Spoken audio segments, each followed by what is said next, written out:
కరకలపాడులో జరిగినటువంటి స్థానిక సంస్థల ఎన్నికల్లో అత్యధిక మెజార్టీతో ఓట్లు వేసి అన్ని వర్గాల ఓటర్లు నాకు వేసి అత్యధిక మెజార్టీతో గెలిపించినందుకు మొదటగా మా గ్రామ ప్రజలందరికీ పేరు పేరున ధన్యవాదాలు తెలుపుకుంటున్నాను.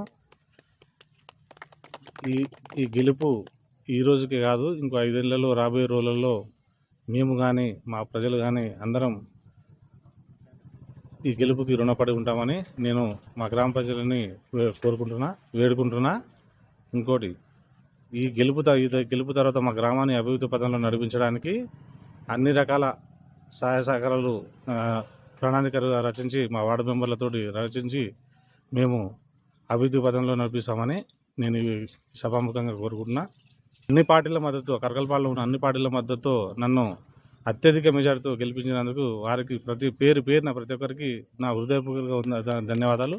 క్రమంలో ఇప్పటి నుంచి ఇంతవరకు ఏం జరిగిందో మాకు తెలియదు, కానీ ఇప్పటి నుంచి మేము ప్రత్యేక ప్రణాళిక రచించి గ్రామాన్ని అభివృద్ధి పథంలో ముందుకు తీసుకెళ్తామని నేను కోరుకుంటున్నా. ఇంకోటి, నేను ఇచ్చిన హామీలను ఏ విధంగా నెరవేర్చాలనేది మేము త్వరలో జరగబోయే తర్వాత మేము ఏ విధంగా రచించాలి, ఏ విధంగా ప్రణాళిక రూపొందించాలనేది మేమందరం కూర్చొని ఏకదాటిగా ప్రతి సమస్యను పరిష్కరించే విధంగా నేను సమస్యను పరిష్కరిస్తానని కోరుకుంటున్నాను.